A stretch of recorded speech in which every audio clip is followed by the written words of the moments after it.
We at the Least Haunted podcast stand with those of the LGBTQIA+ community and especially want to voice our support for the trans community, masculine, feminine, non-binary, and every other of the beautiful assortment of people who are going through so much vitriol and hate in these difficult times. We welcome you to join our friendly and supportive Discord, and if you want to help support the community or need help yourself, we fully endorse the Trans Lifeline at translifeline.org. We can get through this together. You are all deserving of life and love. And remember, the world is more beautiful with you in it. Hello, dig for bones.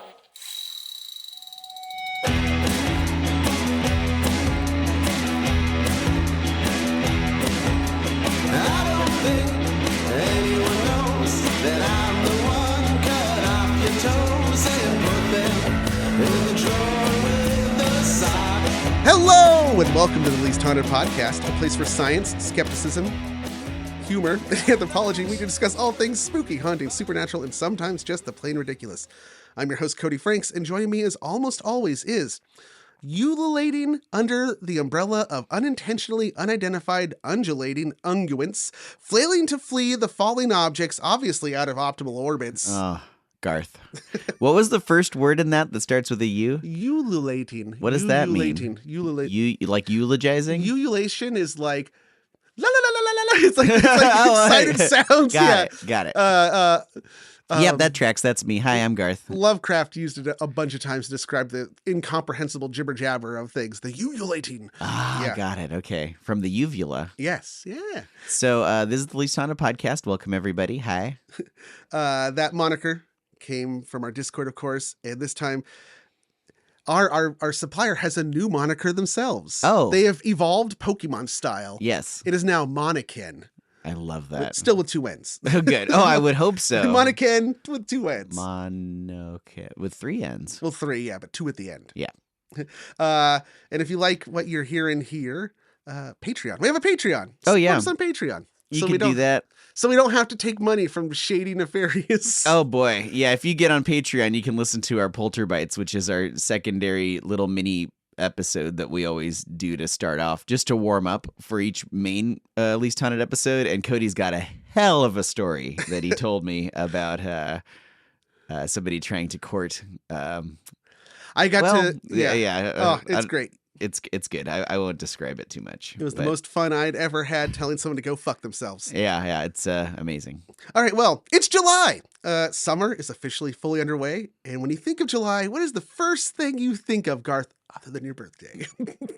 That's all I think of. This is my birthday. Oh, it's my dad's birthday 2 weeks later. 4th of July, fireworks, I guess. I think about when That's right, Garth. You think about UFOs. Oh, yes, UFO. That's the UFO month. I think it's the month of the UFO. Do you know what day July 2nd is?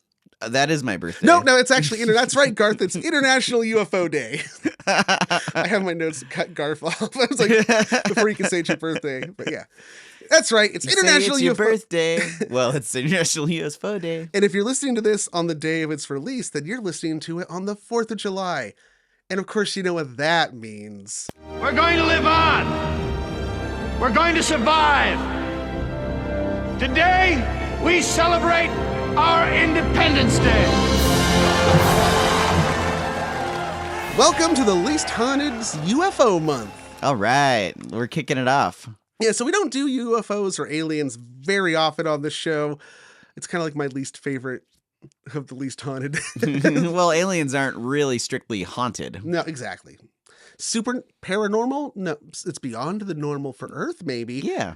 I think the last time we did something that was like alien related was the Phoenix Lights. Phoenix Lights. We've done 130 or something episodes at this point. I think it's like 136. I'll bet we've done a dozen alien episodes. We're almost 137. Wow. 137. Try not to do so many episodes on the way to the parking lot. A joke you only get to make whenever there's a 3 and a 7. Yeah, I'm not going to be 37 anymore in a few days. I'll be 38. Oh, yeah. So I was like, are you 2 years younger than me? Like, I don't know. Only for part of the year. Yeah, only for like forget. 3 or 4 months. Yeah. Yes. So at your wedding, congratulations. Oh, thank you. I was talking with Ulysses Noman, and he said to me with his big booming voice, he said, "Say, why don't you use the backwards carousel of time anymore?" And I realized he was right. That's right. It's been a very long time since we've dusted off the old carousel. So I figured, let's take it out. That for a sounds great. spin. That's for people when they tell when they mention the podcast, they'll often be like, "I miss the backwards carousel all the time." It's like, well, why don't you use it? Well, because, as we've illustrated in the past, it can be kind of dangerous to use. Yeah. Oh no, I don't. How we ended up with Rassi Yeah, we don't need another Rassi. No offense, Rassi. over the corner looking disapprovingly at us. They're shaking their heads. So we are going to take a ride on the backwards carousel of time, and we are going to. I know I said that July is UFO month, but our story actually takes place at the very end of June. Oh, okay. But it's why July becomes UFO month, because somewhat spoilers for this month. Both of our stories this month are intrinsically tied together. And you have to understand this one to understand why the second one was such a big deal. Oh, so this is the preliminary Yes. to the one that's coming out 2 weeks from now. Yes. Got it. Okay. Coincidentally, the one that's coming out 2 weeks from now is about an event that took place 2 weeks after the story we're talking about now. It's like poetry, Garth. It rhymes. Does rhyme. All poetry. Popol Vuh. Popol Vuh, man. All poetry rhymes. If you want to know what that means, again, the Polter Bites, Popol Vuh. Popol Vuh. Okay, so let's oh wow, this thing's real. I think there's a Black Widow over there on no, that's no good. Hold on. I'm gonna blow it off with my leaf blower here. Okay, that's good enough. Okay. All right. So I don't remember how this works, but as far as I recall, if I just smash buttons, that usually gets me there. I mean, I'm the one that has to smash him because you don't know where we're going. Oh, You okay. don't take us anywhere. Oh, okay. Well, how about you do it? Okay, let's see here. Random noises. The apocryphal matrix. We've got that flipped off, so we're going to get the real story, not the fake stuff. Can't make that mistake again. Make sure it's spinning the right way, backwards, and put in the date. We are going to go to June 24th, 1947. 2:50 p.m. We have an Okay. exact time. Where are we And going? Washington State. Okay. Boop, boop, boop, boop.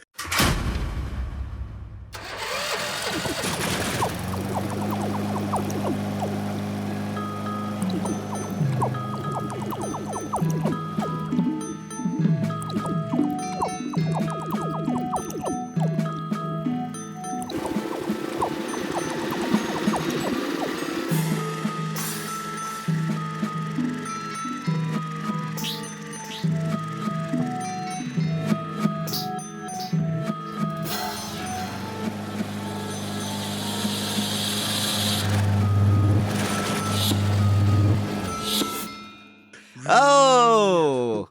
Ooh, the air is so clear up here in 1947 Washington State. Yes, it is a very clear day. What a That nice clear air. What a nice day. Is important to note. Oh, good. I'm so glad that I was right when I made that up. And if you look That right worked there, out. that big hulking shape that takes up most of our horizon right there, Oh, yeah. that's Mount Rainier. Oh, nice. Yep. We are just to the south of Mount Rainier, between Tacoma and Yakima, Washington. Nice. And we are here to experience the flight of one Kenneth Arnold. Kenneth Arnold. Yeah, so Kenneth Arnold, he's about 32 years old right now. Where we're at. I mean, Okay. in the present, he's dead. Spoiler. Okay, fair enough. So, he's 32. He is from Boise, Idaho, and he is a fire extinguisher salesman. Oh, He's like a traveling salesman for fire extinguishers. In fact, he owns his own company that makes and sells fire extinguishers. and he's But about to fly. well, he's pretty successful, and he realized that traveling around to all these different like client sites that he has with his extinguishers and stuff, making sales.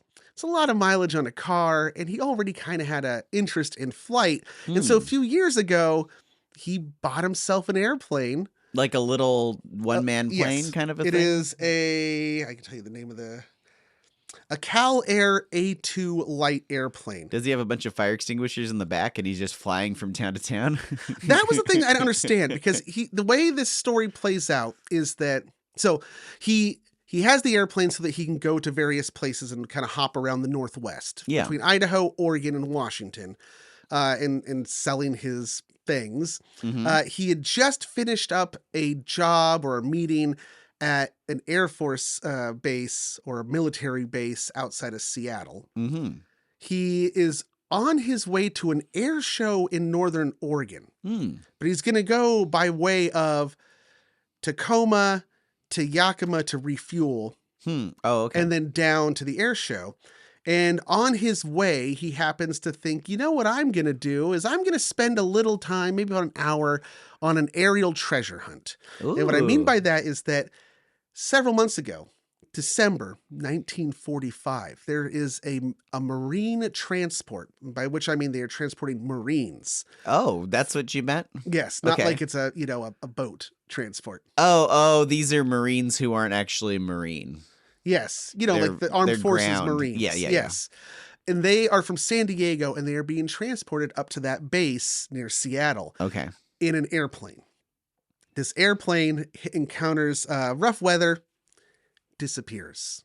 Ah. It disappears somewhere around Mount Rainier. Oh, so he's going to look for the crashed plane. The government has put out a $5,000 reward for whoever finds it, because it disappeared with 32 Marines on it. They're Wow. gone. Wow. And so there's a $5,000 reward. And so if you adjust that to inflation, That's a pretty penny right there. about $72,000 today. Okay. Just for finding this thing. That's worth a short or Right? taking Yeah. a detour. So Yeah. he says, okay, I'm going to go take a little detour and fly around. And you can see him up there. Oh, there he goes. In his little plane. He's just flying around Mount Rainier over Yeah. and over in circles. And then right about 2:58, like right now, No. he's about 20 miles west of Mount Rainier, and he's looking for that airplane when suddenly a bright flash fills his cockpit. Oh. But the kind of flash that is the way he describes it is that it is like a reflection. So it's light reflected off something that fills the cockpit. Oh, maybe it's something shiny, like Something a crashed shiny, plane on the right? ground. Okay. So at first he thinks that he actually, it's light bouncing off another aircraft close by. So he's looking around like, so whoa, he what's starts that? scanning around. He notices that off to the south of him is a D-10 commercial plane, passenger plane. Oh, no, sorry, a DC-4 airliner. So he sees that. So there's a plane full of people off that way, which is just interesting because none of them see what he's about to describe to us. And then as he's scanning around, he sees 9 silvery objects flying in a formation. Oh, okay. Passing, he says, coming from the north, and they pass between Mount Rainier and Mount Hood very quickly. Okay. And they're shiny. He says at first he thought that they might have been he's like, oh, they could be some kind of jet. You know what's based out of the Seattle area in Washington? It started there and it's been there the whole time. It's still based out of there. Boeing. Oh, okay. And Boeing. So he thought, oh, that might be some aircraft from Some Boeing. They're doing some kind of test for the government. Sure. Because he's like, he knew that jets were a thing. This is 1947, Jets first entered use at the very end of World War II. Oh, okay. And so at first that's what he kind of thinks, but then he's like, well, they look kind of funny. They're circular-ish. Oh. He says that maybe about some of them, his story changes. One thing I gotta let you know is that the details get each time he tells the story, there's either details left out, he forgets details, some are changed. But there may be circular objects about 100 feet across. Oh, wow. Maybe. Because here's the thing, is he's 20 miles away from Mount Rainier and he's seeing these things. Is he seeing them? Does he explain whether he sees them with the sky behind them or with the ground? Is he above them? He's about 9,000 feet and he says they're about the same altitude as him. Okay. And they pass across the snowy mountain, and that's what kind of like how he's able to make out their shapes. Is because they have this white backdrop behind them. Okay, got it. He watches them. They go real fast. There's 9 of them.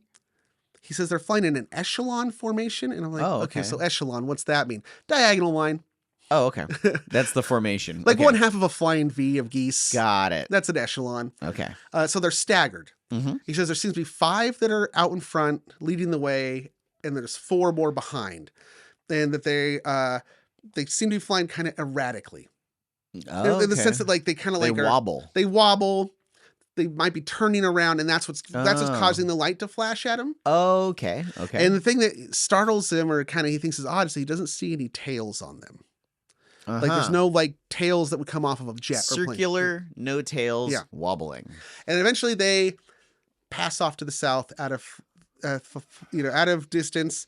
He kind of searches for that plane a bit more, and then he's like, okay, I got to go fill up my refill because the plane he flies only has a 30-gallon tank. It only a range of 332 miles. I looked this up. It's a 4-cylinder air-cooled engine. Anyway, okay. so These are the details we need there are only to know. 218 of them ever produced. He's real lucky to have his. So he lands at the airport in Yakima, and at this point, because he flies this route for business, he knows people at the airports, and he knows other pilots. They all know him. So he kind of tells them this weird thing that just happened to him. They don't believe him, because he estimates that these things were going ridiculously fast. He's like, at the area they covered, he actually was kind of clever. He said he held up a little tool that he had in there because he knew the size of that, and he knew how far away the mountain was roughly, and he held it up as a sight to kind of gauge size and distance and speed. It's tricky because he's moving too. Exactly. And then the There's angle parallax. that they're so He's like, they were moving like 1,600 miles an hour, or maybe 1,700 miles an hour. Mach, what would that be? But here's the thing, 700 Gar. is We all know the sound barrier is 700. 700, right? Yeah, around 700 miles an this hour. Would be And we all know, who broke it and when, right?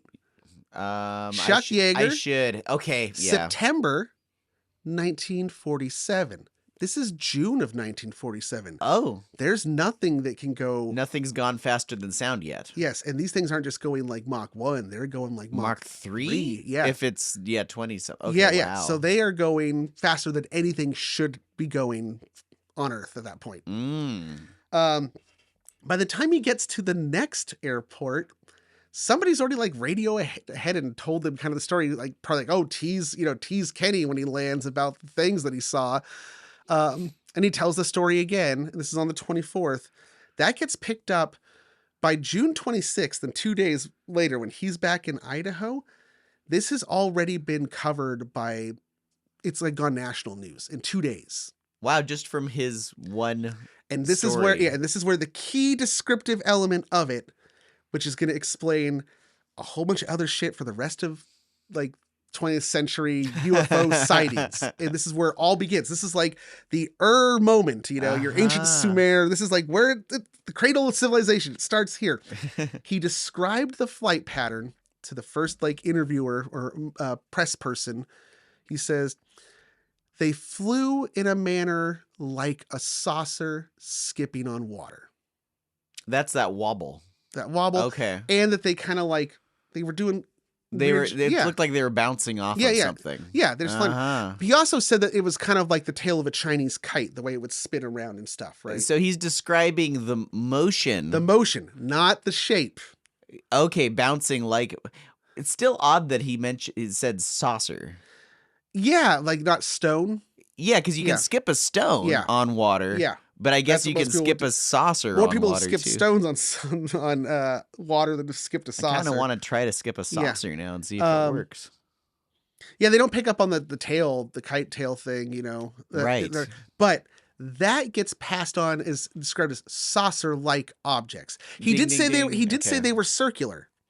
Okay, yeah, he did. But he actually describes them more. He gets they could more be in depth. spherical, and that's He a says it's like a circular half shape. circle with a flat back, and it's like a hemisphere. Yes. Yeah. But then he also says that like some of them on the back might have been kind of convex, but different than like Not the standard plane shape. yes. More circular. The one in the lead though was more crescent shaped. Oh. So they were actually two different shapes that he was seeing. Oh.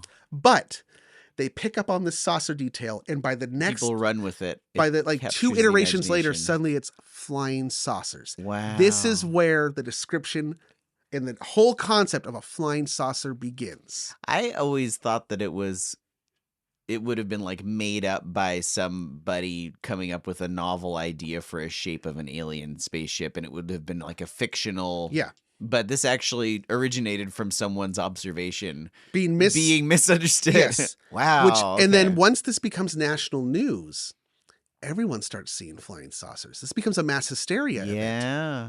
Now, Everybody must have been primed for it. yes, Yeah. and we'll get into there are some social reasons why everybody is primed for this to happen. I can start speculating, but I'll hold off. Yeah. Because we're not there yet. Okay. Now, he claims that he initially he never had any idea that it was like extraterrestrial or aliens in origin. He at this point is convinced this is military aircraft that I have seen. Mm-hmm. He kind of goes public with it after one of his buddies at like the first or second airport says, well, you should report this to the local. It's not yet the Air Force. Oh, I mean, really? it is, but it isn't. It's in the transition. And that's another reason this is important. Uh-huh. We'll get it. I'm getting ahead of myself, but he says, report it to them because, they might want to know that you've seen it, because what if it isn't them and it could be like a foreign. Oh, that's a good incursion. point. It could Yeah. be the Soviets. And if it is a special secret thing, do you want to be spreading that necessarily? Yeah, right. Yeah. And so mean, because they're using radar by this point. And so when he checks it at the airport, they're like, we didn't see anything on radar. Okay, so there was no official Yes. oh yeah, no, we had a Yeah. thing in formation. They didn't have it documented or logged. As time goes on, more people will come forward to claim they'd been seeing objects like this for a while in the area. Okay, but they're saying this in retrospect. Yes, so, you're right. yeah. So like any account that comes after the initial press release has to be taken with a grain of salt. Mhm. Because it's like, well, I was into flying saucers before it was cool. yeah. No, I've been seeing them for years, Cody. Now, there is one instance where you see people try to claim that the term flying saucer is actually older. And they're desperate to make this claim because if he is the first person to see this, and the descriptions of the craft seen by other witnesses post that point all say saucer, but that is based on false information. It kind of fake news makes it fall apart. Yeah. falls apart. So you Yeah. have to find an earlier example of this. Yeah, because if there was an earlier example of an actual person seeing what they would describe as a flying saucer, then this guy Validates everything else. Yeah. It's like, Yeah. well, his might not have been it, but there are flying saucers. Right. Okay. That makes sense. And so there is an account from the late 1800s of a guy seeing an aircraft or something in the air. And he described it being the size of a saucer when he held it up at arm's length. That's a very arbitrary description. And it's not. Well, that's not even a very good description Yeah. because saucers come in multiple Yes, sizes. right. You need more of a standard sized thing if you're going to use a. That case of that story actually happened during the much wider spread airship mania in mass hysteria of that time period. Blimps? Which we talked about in the Brown Mountain Lights. Remember there was that book, Robert the Conqueror, that came out about the guy with the airship? And then after that, people started seeing airships. Robert the Conqueror, I totally that remember sighting of the guy saying it was like the size of a saucer, that happened during that whole mass hysteria. Oh, interesting. Okay. Mass hysterias, man. Yeah. And I so, love them. yes. We've never actually done a straight up episode on mass hysterias, and that's been in my list. Friend of the show, Michael Swaim, just had an episode of his show, Everything I Learned from The Simpsons. Oh, yeah. Came out, and it's specifically about mass hysteria events in history. Oh. Because he's convinced that the monorail is like the people doing the monorail song and everything is a mass hysteria event. Yeah. So anyway. Oh, okay. Yeah. No, I'm right there with him. That sounds good. By June 26th, saucer mania has gripped the nation. Okay. Everybody is seeing flying saucers. But he also got really mad. He's like, no, I didn't say they were flying saucers. He said that they were like saucer-like. And some of the other descriptions he gives, he includes disc, a pie pan. That's a saucer. But Come he on. said a pie pan with one part of it cut off.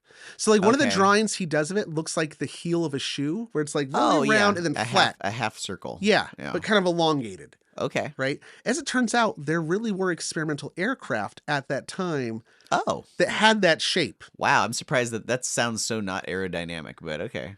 Well, now we're going to get into like some of the real world stuff that could like actually bolster like what did he see? Yeah, Because really. He saw something. Probably. Yes, and that I'm convinced he did see something, but what he actually saw is up to debate. Well, especially because he kept changing his description. So Yes.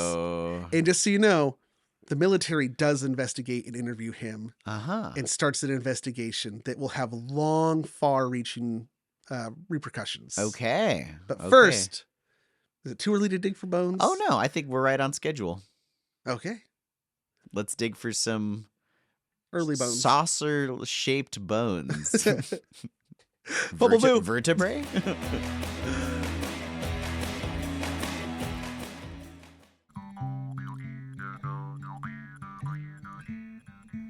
Do you like beer? Of course you do. Do you like good food? You better believe it. Then we have the show for you. It's the Hoppy Trails podcast. I'm Nick. I'm Travis, and on each episode of Hoppy Trails, we invite you to come along on our journey to explore craft beverages and the foods that accompany them. Check out Hoppy Trails on hoppytrailspod.com or listen wherever you find your podcasts. Connect with us on Instagram at hoppytrailspod or reach out to hoppytrailspod@gmail.com. We would love to hear from you. Come travel the Hoppy Trails with us, and remember to always say yes to the hoppy ending. Cheers!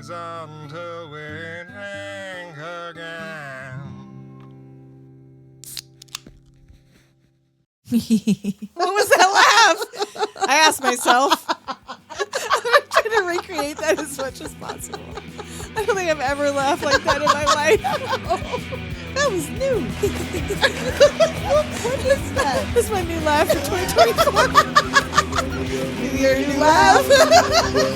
We have a spanking new podcast for your ear holes called Doom Generation. Well, those were some Available bones, on weren't they? Spotify Hey. and Apple Podcasts. Later, Those Doomers. semicircular ones, though. No. Except for the Matella. What did So- you call that? Huh? What's the circular bone called? Oh, patella. Patella. I mean, it's not really, but it does have a flat kind of, Could you skip Convex. it on water? as we'll find out, yes. Oh, okay. Because I did research into how things skipped across water. I mean, I know the basics. Yeah. Actually, I had a theory about it. And then when I went and did the research, it turns out that my gut instinct was 100% correct. I'm like, Oh, I well, like physics. yeah, well, I was going to say, I don't actually know either, but I have a gut instinct. I looked up the Okay. physics. And so I'll get into that later. Right on. We'll have a little like Cody kind of corner type thing. Cody Corner. Okay. Don't worry, everybody. We still are doing your Garth's Corner. Yeah, yes. So, like I said, it becomes a huge thing. Within days, the first photograph of a flying saucer occurs. And this is by a person living in Seattle, so close by to where the original was. On investigation and analysis, it turns out it was a weather balloon. Not the first time we're going to hear the weather balloon. No, I figured the first one would be someone who took a saucer and threw it up into the air and took a picture. Over the next 2 weeks or a few weeks is the highest incidences of UFO sightings ever, because it's like the first, really. Yeah. Like people had been seeing weird things and science fiction had been talking about aliens for a while. But now everybody's primed to see them as Yes. specific things. So now we have numbers like tick up. the definitive, like, oh, well, this is what they all look like because somebody really saw it. It's no longer science fiction. This is science fact. Mm-hmm. This amount of sightings wouldn't be surpassed until like the 1950s. But most of it happens within July. So that's why July is UFO month. Okay, got it. But it starts in with June. So what did he see out there? Well, there's a couple many theories. By his own words, there's a few things he even suspects at first. He thought it was something on his window. Like maybe some refracting light, like, water droplets or something like that. I don't think you'd see that from horizon to horizon, though, because so he saw it go all the way past. And he claims that he even rolled down his window because he's not so high that it has to be pressurized, Oh, okay. And you could do that. Yeah. And so that he wouldn't have glass in the way. And he's like, nope, still see him. Because that was like, if they're keeping pace with as you're flying, maybe there's something on there. Maybe it was experimental aircraft. That's kind of what I'm thinking. So the military gets involved and they're like, okay, we got to start investigating this. Kenneth Arnold's interviewed on July 12th by Lieutenant Frank Brown and Captain William Davidson of the Hamilton Field in California. They interview him and they officially say it is the present opinion of the interviewer that Mr. Arnold actually saw what he stated he saw. It is difficult to believe what a man of his character and apparent integrity would state that he saw objects and write up a report to the extent that he did if he didn't see them. They're like, why is he lying? No, yeah, of course. Right? I mean, this is a legit fire extinguisher salesman. Yeah. But also that like this guy he seems to believe he did see something. Okay. So they're like, we have no reason to believe he didn't see something. So they give this hot guys this tip that comes in. They said, hey, you need to go to Maryland and check out this abandoned farm in Maryland. I have to go all the way to Maryland? Okay. Well, they'll send people there. They got people all over the place, right? And I thought that they were telling the fire extinguisher salesman to go to Maryland. No. They contact the military. The military gets a tip. And they said, you should check out this guy. Basically, he was an inventor. He was a crazy inventor. Mm. He had this workshop in Maryland in the 1930s, and he was working on a flying saucer craft. Oh, okay. And so they go out there and check it out, and they find the wrecks, like the wreckage of a prototype, but it is not. Did not look like it was airworthy. Yeah, so the guy, his name is not showing up for me. I had it on a different tab, and it's gone. But basically, he's also the guy that invented the gyrocopter, which is like a hybrid airplane helicopter type thing. It flies like. It has wings. I think I've seen this. Yes, you see it in like old media. They use it a lot. And it is like, it has a helicopter propeller on the top, a rotor to lift it, but then it also has a propeller to move it forward. It has wings. That's a gyrocopter or an auto gyro. The same guy invented that. So he had this idea of a spinning wing. I'm looking for this guy's name. Was it dispatched to Glenn Birdie, MD? Bernie? Yes. Yeah, Glenn Burney is his name. Well, that's where they were sent to. Oh. And I ended up on the guy's page. I had it open. I had his whole page up. I have a whole little thing here, but it doesn't say the dude's name. 1949, mysterious flying saucer found in Maryland barn. What's the barn man's name? Discovered in a tobacco shed. Primitive helicopter. Promising to revolutionize aviation, Caldwell sold stock for his Grey Goose Airways, which he said was utilized. It was Caldwell, technology. yeah. Caldwell. Yeah. Okay. So one of the other things that he had an idea for was that you could have multiple wings in a barrel formation that spin. Oh, and like swim through the air. Yeah. It's like catching the air. This That's actually cool. works. Does it? A few months ago, or a few weeks ago, unrelated to this research, I just happened on a YouTube video of this guy that makes RC airplanes for fun. And it's like a little barrel wing And thing? it was two like, Whoa. almost looked like an old school lawnmower that you would push that has like the rotating blades. And it's like scooping the air. It's it's Whoa. like it creates this like hydrofoil effect that not only lifts but also propels. Whoa. Yeah, right. That's super cool. So he tested that idea out, and then he's like, well, what if the airplane itself was one circular wing that spun? Okay, like, so it it's rotates. Yeah, would it work on some of the same principles as a helicopter, kind of? Yeah, but it's not the blades. Yeah, It's like the whole thing catches the air somehow. Yes.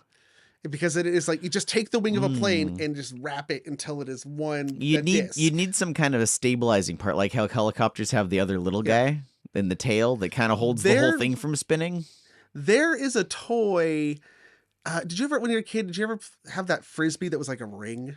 Yeah. Oh, yeah. That is the same principle. That thing actually is a circular wing. So if you could get little rockets on one end to get it to start spinning like a gyroscope. And so that's what he was working on, but it never got off the ground. Well, and how would you sit in it? Because you're going to be spinning too. I'd get sick. Well, as it turns out, the military also started developing disc-shaped aircraft where a guy would sit in the middle. But what it was a giant, it was before they figured out helicopters really well. And it was like a giant fan blowing down. And he's like sitting on like the access point. That is the wobbliest possible. You can see, you can find video of this thing flying on a little tether. It gets referenced in the Venture Brothers. They use the design for something. So there was this idea of circular aircraft. Okay. There was another one that actually was propeller driven and actually matches the shape that he describes. Oh, okay. But going the wrong way. The propellers were on the flat side, so it would have been flying flat side forward. Oh, weird. Okay, Yeah. so yeah, that wouldn't work. Yeah. Huh. And that one was another one that even the test pilots who flew it, but they only ever built like 1 or 2 of them. So there weren't the 9 that he saw. The test pilots said that it was not directly intuitive of how to fly it, and it behaved erratically and would kind of swing around. But once you got the hang of it, it was a lot of fun. Cool. Right. And apparently it was like, they crash landed it a couple of times and it actually crashed in a way like a skipping stone. Oh, interesting. Right. Okay. So that's like, oh, well, maybe he was seen. So I actually it sounds like he's seeing maybe prototype aircraft, yeah. but when they do prototypes, they don't build that many is the thing. So I started looking into this. I even reached out to a friend of mine who is like my go-to military, especially U.S. military historian, who is like all about, especially World War II, that whole era. And so I reached out to him and said, hey, I need a list of jet-propelled aircraft developed by Boeing between the years of like 1945 and 1955. You know, what were they working on at that time that could be, because I've also been to the Boeing Aircraft Museum in Everett, Washington. I think it's Everett. No, it's south of there. Everett is Everett is where that Seagate Titan submarine guy was based out of. Oh. Yeah. Anyway, so I've seen a lot of stuff, but not all of it's Boeing craft that they have there. Turns out most of the jets that Boeing was working on were large. They were pretty much had the idea of like, we're going to start making large jet powered passenger craft. And that's where Boeing, they headed off in that trajectory. They were already going that direction by then. They do have a military branch, but they do mostly rockets. That was another thing that theory that came out was, did he see guided rockets? Well, they wouldn't be that shape though. No, that's the thing. Yeah. But if they were rockets, that could explain why they were going so fast. That's true. And Right? if they were going fast, it's harder to tell what the shape of the fast going Yes. thing is. So I don't think, my opinion, just to get ahead of it, I don't think they were going as fast as he calculated. it'd be easy to mess that Yes. up if you're moving too. Yeah. Yeah. There was only like one aircraft around that could go, I mean, it could not go speed of sound, Yeah. but it could go relatively fast. And like, well, and it had kind of like a swept back wing design. And that was, I think it was a P-80, but that wasn't made by Boeing. So that kind of threw out my theory of like, that maybe, was Boeing the only aircraft manufacturer up there? up in that area. Right. But there were other companies that were making stuff. There was like Vote or Vought. They were doing stuff. They did find that a squadron of 24 P-80 fighters and 6 bombers did fly over the area. Oh, okay. Around the time that he saw this. So there actually were these P-80 fighter jets that were out doing exercises because there is an airfield. Yeah. Yeah. Okay. Right? So there is a component to why the Army would get interested in this. So they start immediately. They start an investigation program called Project Saucer. This is before they were making the names like classified and not related. And that only lasted a couple of weeks, and they renamed it to Project Blue Book? No, that's where it ends up. Okay. It becomes Project Signal. Okay. That becomes Project Grudge. Project Grudge then eventually becomes Project Blue Book.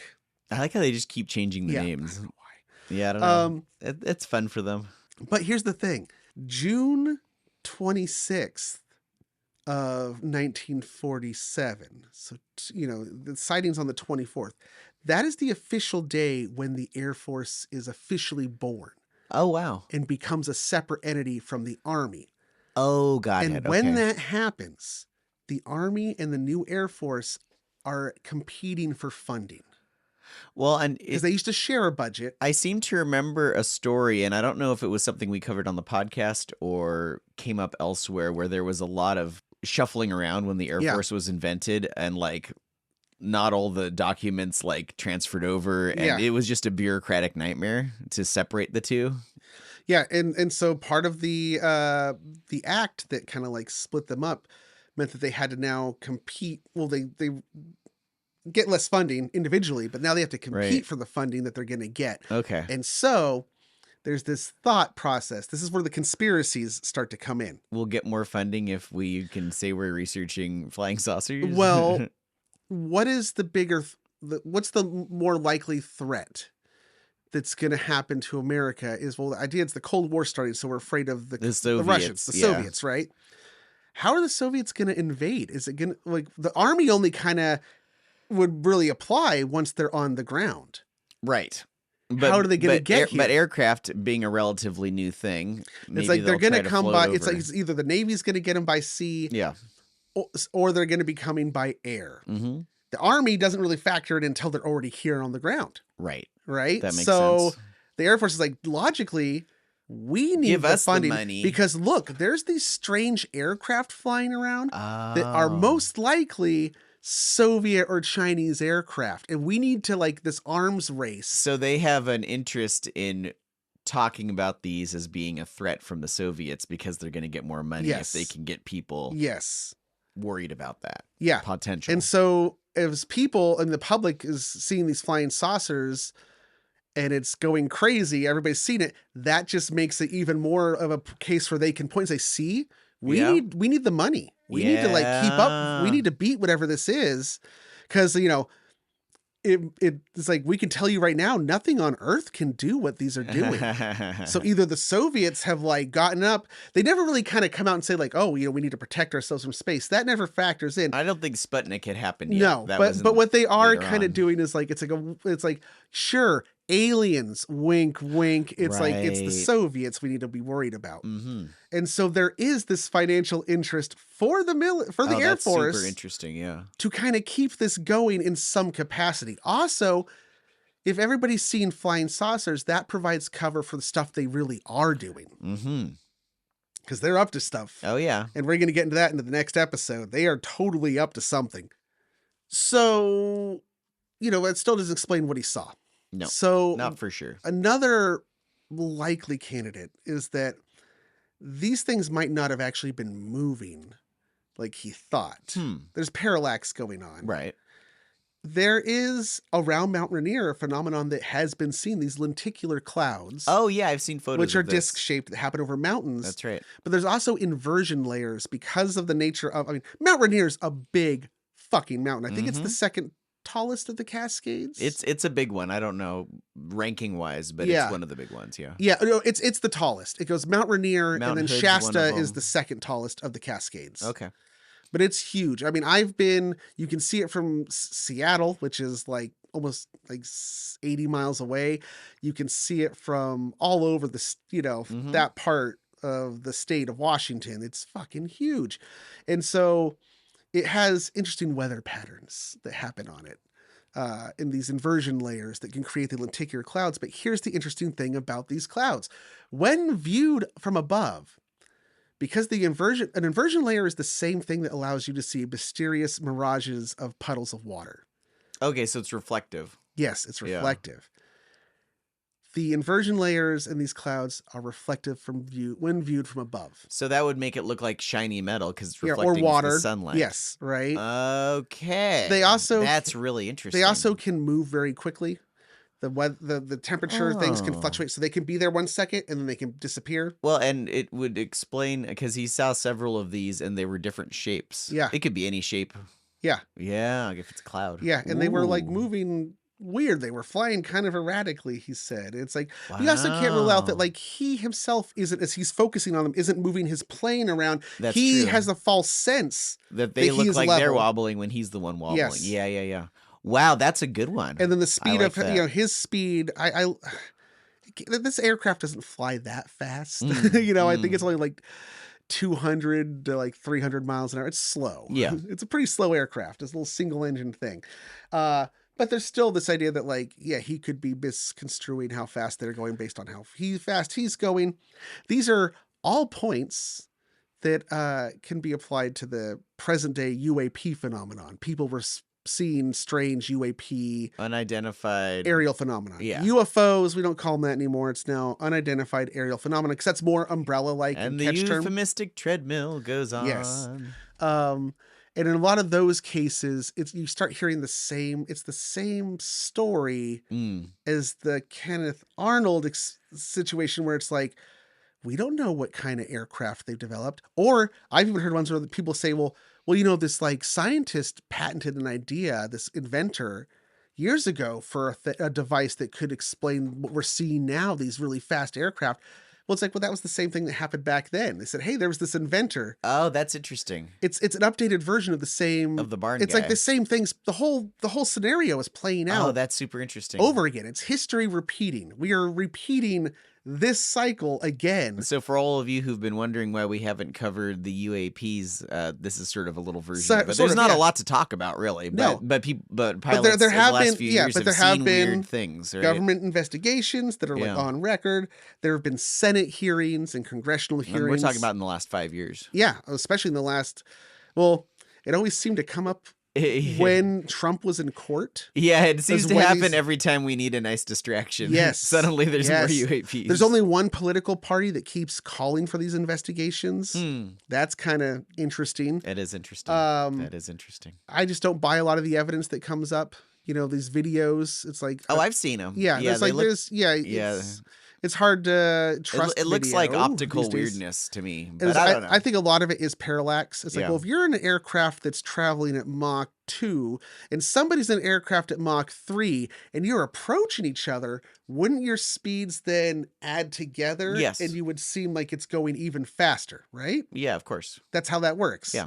It's like when cars pass each other on the freeway. Yeah. Yeah. Okay. Yeah. So that, I think, is a big part of these things that seem to be flying so fast. Like, yeah. Anyway, where was I going with this? So he might have been seeing a mirage. Yes. It was clouds. I think that seems very like likely. A very good In explanation. fact, that ends up becoming the official explanation from the investigation. Okay. Is it was an optical illusion. He was seeing a mirage, these inversion layers and clouds. At the time it was happening, there were like newsreels about this incident, and they interviewed the scientist who he was like, I believe that it is electrically charged pockets of gases in the atmosphere that fluoresce like neon. Cool. And it's like, and he creates the effect in a bell jar. He's like, here's the bell jar, and it's like sort of like a ball lightning or something. Yeah, exactly. He's like, and he's like, I can't explain like what's charging these things, but I think a lot of the, he's like, a lot of these flying saucer sightings are people seeing these other aerial phenomena that are natural. Yeah, they're rare. Yeah, they're hard to explain, but they happen. And so. Totally. Over his life, Kenneth Arnold would go back and forth between saying he wished he never told anybody about it, to then also like coming around to that maybe they were alien craft, but then he'd tell other people like, no, it's still convinced that it was the military, and he's just mad that the military's never fessed up to it. What a frustrating thing to have your whole life come down to this one thing you saw. And now you're just telling the story over and over. No wonder he feels differently about it. Yeah, and as we know, every time you tell a story, you're actually remembering the last time you told it. Yeah, so it's details getting further shift. and further away. Yeah. He changes the speeds they're traveling at. The first time when he first reports it to his buddies, he says these things are only going like, I think he says it's still fast. It's like 600, 700 miles an hour. So approaching the speed of sound, that's still really fast. But more within the realms of believability than like by the next few times he tells it, these things are going almost 2,000 miles an hour. It's like, if they were traveling that fast, how did you have that much time to see that detail? Yeah, you would not have seen anything about the shape. It'd be like, yeah. Right. So it's like, I don't buy all that. He ended up writing a book that was called like The Coming of the Saucers. Nice. Which is funny because he was like, they're not saucers. He eventually embraced the saucers. There's an interview with his daughter years later after he'd passed away, who's like, oh, my dad became convinced that they were like interdimensional beings. So it just gets crazier and outlandish. There ended up becoming a financial aspect to it for him. I don't think that's why it started, but I think he's a salesman who like... That's right. He's like, well, you know what? I'm kind of tired of selling fire extinguishers. Now I'm going to sell this story. Yes. So the point is that this is what creates flying saucers. That's it. The flying saucer iconography, everything that comes after that's flying saucers starts here. And Garth, I think you have... Oh, this segues perfectly into Garth's Yes. Corner, which is all about the different ways flying saucers were depicted throughout the 1950s in sci-fi. All right. So here we go. We're going to start with the Garth's Corner song.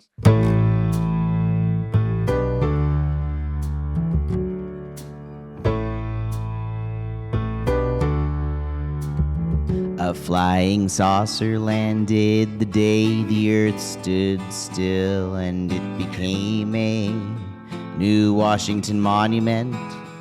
And the War of the Worlds had some stingray-shaped saucers with lights on top of them, the kind of lights H.G. Wells never would have sent. He sent tripods. The invaders from Mars glowed at night, and then cars hit the invasion of the saucer men who jaywalked.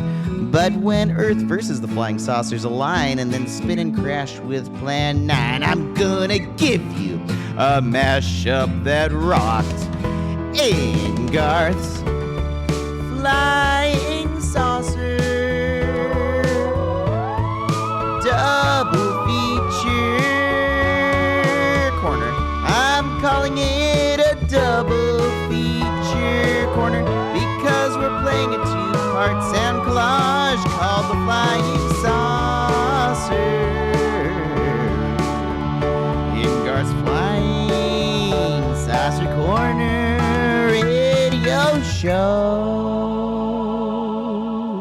So I'm gonna bookend this with two very shorts that might get us copyright strikes, but Hey, they didn't get us for pure moods last time. yeah, we'll see how it goes. Anyway, this I wanted to put in because this is, as far as I can tell, possibly the very first mashup ever. Oh, 1957. or at least recorded.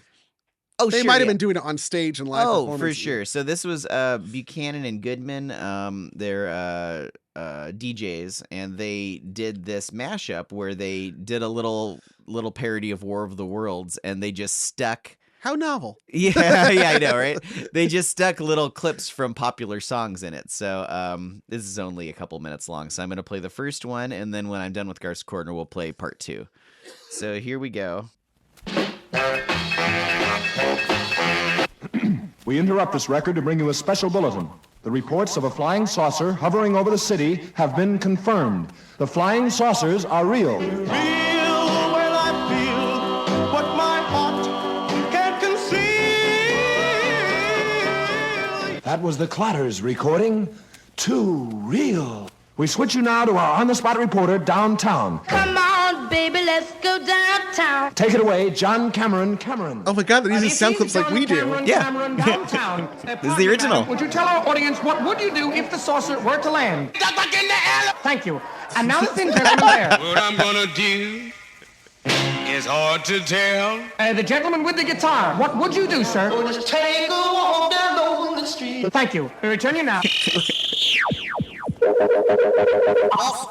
Brett, your outer space disc jockey, with a request for Earth. Earth angel, Earth angel. That was the Pelicans' outer space recording Earth. I've just been handed a bulletin.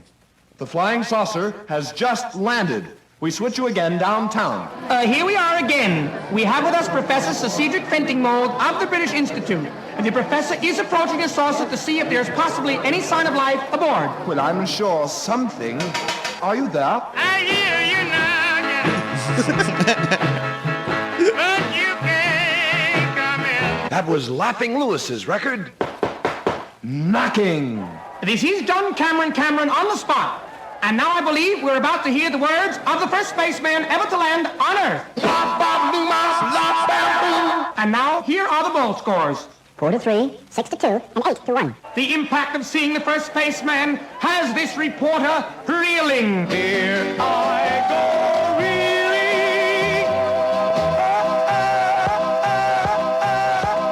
That was the Clatters again with their big one. Oh! This is John Cameron again downtown. The spaceman has returned to his ship and is taking off. We return you now to our studios. The flying saucer has gone. There is no threat of an invasion. However, the flying saucers are still around.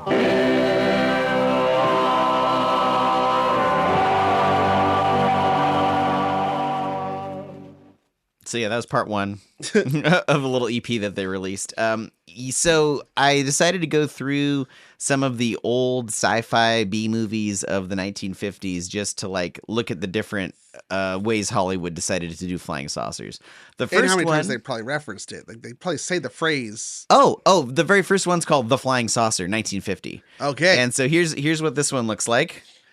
It's hard to see because it's super low res. Yeah. But it's about 12 feet in diameter, I'd say. And it's not a perfect circle. It's got a little bit of a stretch to it and some kind of like top part mounted on. Yeah, it's like a cockpit fuselage. It looks like Something they like probably that. reused some actual commercially available airplane parts or Quite model parts. possibly. And in this one, spoilers for The Flying Saucer 1950, there's no aliens. It's just a spy movie. It's espionage. Oh. They think it might be aliens, and it turns out it was a top secret U.S. experiment. Interestingly. Yeah. So Propaganda. Then we've got probably one of the greatest old sci-fi movies ever, 1951, The Day the Earth Stood Still. And here's that classic, iconic. Yes. I think this is also, that might be one of the first ones where we ever got the idea that like there's a part that rotates and a part that stays stationary. I don't think that that's clear with this one. Okay. That will come up later. Okay. That might be like Attack of the Saucers. That's going to be a couple down. I don't remember which one. They all have kind of the same name. Yeah.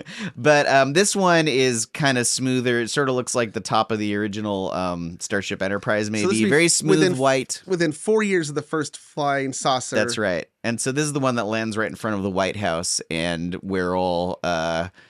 By the end of it, we're told, hey, you guys need to chill out, you humans, if you want to become part of the galactic community. And if you don't, we're going to kill you. So, do better, humans. All right. So War of the Worlds, 1953, which interestingly, I think they were jumping on the flying saucer thing because in the original H.G. Wells novel, it was tripods. Yes. In this one, it is sort of saucers. They're not very round.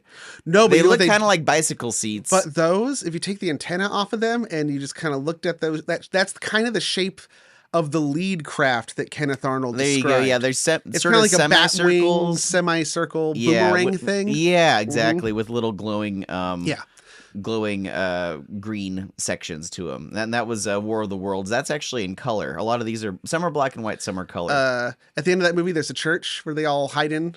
Right. My maternal grandparents got married in that church. No kidding. Wow. It's in like Hollywood. Oh, wow. That's crazy. Okay, so Invaders from Mars, 1953. This one is something you see in lower budget sci-fi movies where it glows. Yes. And this photo is taken at night, this shot. But also, it's like the shape of a saucer, and you can kind of see the shape. And I think it was probably easier to do a photo trickery where you just superimpose one over the other. And actually in The Day the Earth Stood Still, before it lands, it's glowing as well. So that's probably easier to do at a double exposure. People are looking at it up in the sky, and it's just like literally a totally white shape, and you can only tell it's a saucer by the silhouette of it. Yeah, why would you make a ship that glows? Well, because it's easier to make it look good. I know. With limited, but like, sci-fi, but you like think logistically, like, wait a minute, with limited budget, all these UFO sightings, why would it have lights on it? Yeah, well, that's a good question. I guess airplanes have some little lights, but yeah, if it's especially if they're trying to be sneaky, why would they be lit up at night? Why would it have lights on it? Yeah. This Island Earth, 1955. Now we're getting into some kind of creative. Now this does look like the top of the Starship Enterprise of the. This Island Earth is one of my favorite awful B movies, but only because it's what Mystery Science Theater covered it for their movie, and I think some of the jokes and lines from that movie live in my head rent free. Place your hands above the rails. They're magnetized. And if your hands were metal, that would mean something. 1956, there's a movie called UFO. This is interesting. It's a sort of a semi-documentary about the early UFO craze, a lot of the stuff you were describing. The main character, Albert M. Chop, is an Air Force public information officer who's starts off as a skeptic, but then the more he looks into it, the more he thinks something might actually be up and there are aliens. By the end, he's interviewing experts. And so it's partial documentary and partial reenactments.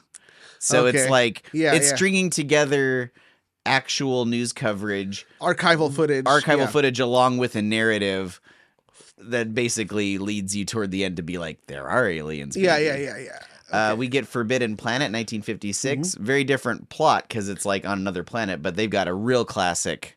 Yeah, that is a classic. Forbidden Planet, if you're unaware, is just Shakespeare's The Tempest in Space. After that, we get to Earth versus the Flying Saucers, 1956. This is the one that has the parts that spin and not. If you look at this, it has all of the hallmarks that were we see again in Mars Attacks. Oh yeah, Mars Attacks. Mars Attacks is mostly based on this one because it's Ray Harryhausen doing the flying saucer special effects. It looks great, and they're crashing into monuments. All the stuff you see in Mars Attacks, and that's the classic. That's the classic old 50s sci-fi UFO. Later on, we have 1957 Invasion of the Saucermen, which is this is interesting. It has some kind of sweet fins, like stabilizers or something. Yeah, I guess they're stabilizers. I think they're just tricking them out. Now they're trying to kind of be more unique. Hot rod. Well, they're like, the fins are wait, what year was that one? 1957. Okay, that tracks. Yeah, exactly. Because that's when all the fins are on the Cadillacs exactly, and the T-Birds. And I'm sure that's fins part on of everything. It. Yeah. Battle for Outer Space, 1959. This is a Japanese sci-fi classic. This was in color as well, and there's a few different designs. Here's one. This is a human space station. Interestingly, DS9, right? It looks a lot like DS9. So that's not exactly a flying saucer, but similar thing. And then here's just a great classic one. Yeah. This little glowing orb in the middle on the top of the saucer pops out. But theirs might be also influenced by, we talked about in an earlier episode, that Japanese legend of the woman that was in the weird ship. Oh yeah. Yeah. Oh, I hadn't thought of that. Yeah. Yeah. Oh, that's interesting. Good connection. Yeah. And then we're going to round out the decade with, of course, 1959's classic Plan 9 from Outer Space, where you can definitely see the fishing line. Yeah. So those are the ones that wiggle.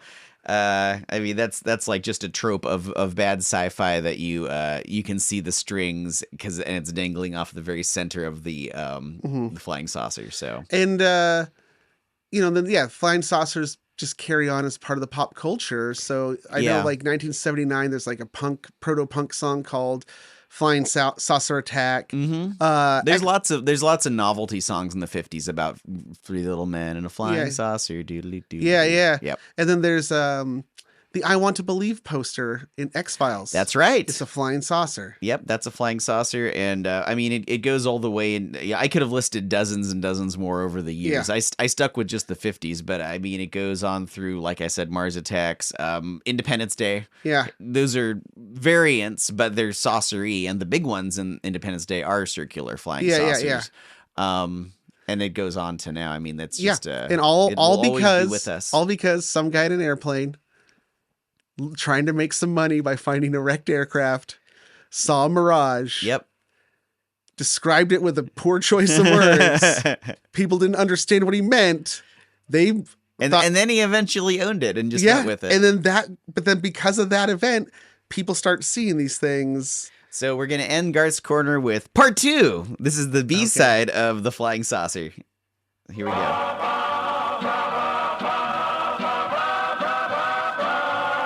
We are not going to interrupt this record. You just did. Yes, we are. The flying saucer has landed again. Washington. The Secretary of Defense has just said, "Ain't that a shame?" That was Skinny Dynamo's record. That's a shame. I like how they're giving attribution to the songs. But they're wrong. He's fast bombing. Have you come to conquer the world? And now would you repeat that? Backwards masking. Yep. 1957. I'm going to try to find out what that backwards masking is.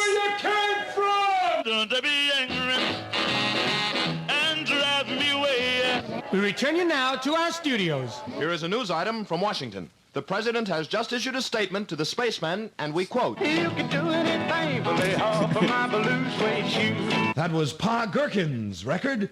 shoes. We switch you again downtown. This is John Cameron downtown. Professor Cedric of the British Institute, tell us, how were the saucers able to land? Where do you see Motor cooled down, the heat went down. That was Huckleberry's recording. The motor cooled down. This is John Cameron again. I believe the spaceman has the final parting word. See you later, alligator. We return you now to our studios. The spacemen have gone again. But look to the skies. The saucers will always be there.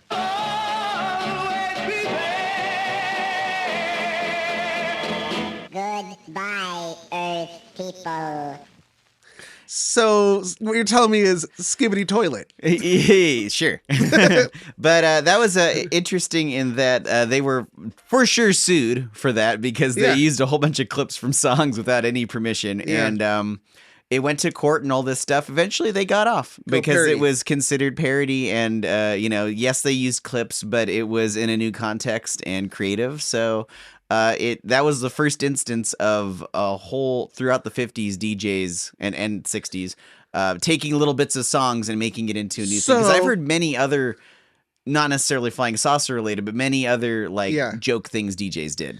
So what I'm hearing is that because that guy, the fire extinguisher salesman in the airplane saw the mirage and did all that shit, that somehow also boosted ferry usage. Yes. It got, wow. Absolutely. And it gave little bumps to some of those songs, even though they were totally misattributing it as a joke. We wouldn't have Weird Al if it wasn't for flying saucers. That's a good way of looking at it, and it's very true. There's no other... The slippery slope is one of the worst arguments you can make. But in this case, it's fun to extend out the idea as a thought experiment that, Weird Al because of flying saucers. There you go. This has been an episode. I think that's it. Unless, did you want to talk about the physics of skipping stones?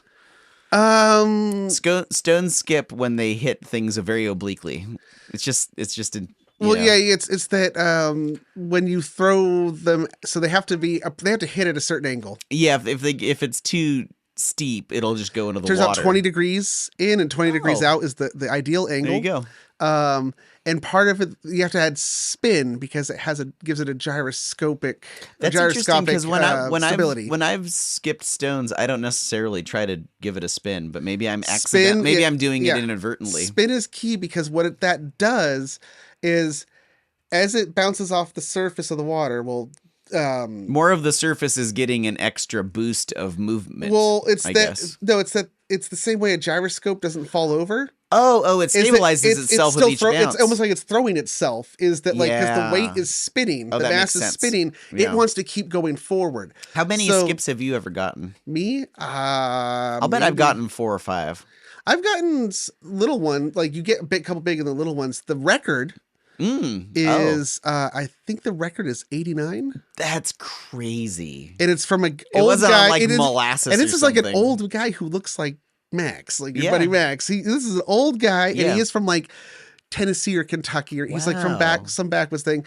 And like this is confirmed. Yeah, crazy. And it's that he. You have to do it on still water. If it's choppy, it ain't gonna really work. Yeah. And he throws from a high angle. He throws it off a railway trestle down at like a creek. What and it like the hell? Yeah. So it's bouncing. Yeah, and that's crazy. Yeah. Yeah, you have to watch out for that. I mean, obviously, if you hit water, you'll go through it normally, but at enough of an angle, it will bounce. The NASA astronauts getting back into space exploration had to watch out when they re-entered Earth's atmosphere, because if they did it at too steep an angle, they'd go through too much atmosphere too fast and burn up. And if they did it at too shallow an angle, they would bounce off. You'd actually skip off the atmosphere. And it's interesting that you bring that up, because recently the Orion spacecraft, the Orion was a test, the one they shot around the moon to test the Artemis project. Oh, yeah. Yeah. Okay. And so when it came back, they tested skipping it off the atmosphere like a stone to bleed out some of the energy and control the descent more. That's super smart. So if it came in too hot, you could actually move some of that kinetic energy and turn it into heat by having it bounce off of the atmosphere to slow it down. That's awesome. Yeah. Wow. So that's cool. So that's how saucers fly. Alrighty. Thanks for listening, everybody. But to bring it all together. Yeah. This is what's going to tease us into the next one. Oh, right. This is part 1. That's right. So, people also, I didn't explain why everybody why saucers? Why everybody sees saucers? People like this shape. There was already, we just come out of World War II. Oh, yeah. The previous 2 decades fucking sucked. There's the Great Depression. And then a World War. And they're coming out of it. So there's a lot of collective stress and trauma. Sure. When you have those ingredients collectively, culturally, there has to be some kind of crazy release. Like, that's when mass hysterias happen. Yeah. You know, we're due. We are very much due Just for thinking. a crazy mass hysteria. I don't know, maybe UAPs. Yeah. But that's why I think it was primed. Everybody was already like ready on edge. And we didn't know what the Soviets were up to. It's the atomic age. Yep. Anything's possible now. Yeah. Uncharted territory. The science, there's suddenly all this weird new science that makes you wonder what's possible. Yes. If this is possible, is this possible? Mm-hmm. And a lot of that new science was very classified. We don't talk about the new science, right? And so sometimes when that new science falls out of the sky, it might be misidentified. And then there has to be a conspiracy to cover it up. So we have our flying saucer incident, June 24th, 1947. July 7th, 1947, 2 weeks later, Roswell.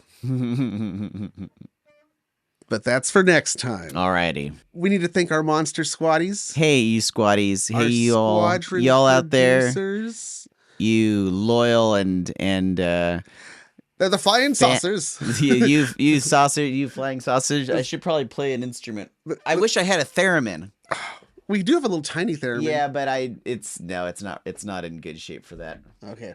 Anyway, I'll do it with my voice. Yes, there was a flying saucer, and on the flying saucer was Travis Alexander, the Barbarian, Rachel Krieger, Tom Dahl, Justin Duckham, Kelly Flynn, Gunnar Franks, Carla Harrington, Havelock, Christina Hurley, New Jared, Ken with 2 N's, or Monica Ken with 3 N's if you like, TJ Levenhagen, Alicia Overton, Jordan Ramey, a different one but the same one, Blue Roan, Sandy Fan, and Tatum. Thank you. That was all one breath whistle? No, I was breathing. I was doing inverse singing too. Jack Black taught me. Oh, I was going in and out. Non-stop rocking is now a Non-stop possibility. rocking Yeah. is now a possibility. Okay. Thanks, everybody. So next time we are going to talk about Roswell. And until then, just keep it cool. And remember, cool. The only thing that's haunted is you. These funny things I do. Oh, these funny things I do. But the joke is only funny if it breaks your heart in two. Yeah, the joke is only funny if the whole world is laughing at you.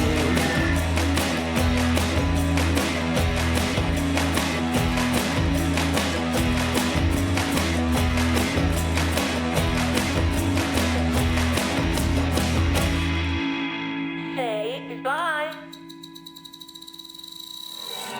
Of course, most of these reports are obvious nonsense. Brother, you said it. A lot of highly imaginative people, some neurotic, some just plain liars, all swore they saw the flying saucer. Well, we tracked down every report, cross-examined every witness, and found out it was all a bunk. Not all of it, Mike. Some experts, commercial and Air Force pilots, also claim to have seen it. You're not trying to tell me you really believe there's a flying saucer. Here is the dramatic story that rips aside the veil of secrecy surrounding the momentous question of the century. Are the flying saucers real? What are they? Where do they come from? My flying saucer, I pray this night you will sail back before the day gets bright. My flying saucer. Least Haunted podcast is recorded before a dead studio audience and is a presentation of Sequoidea Productions, LLC.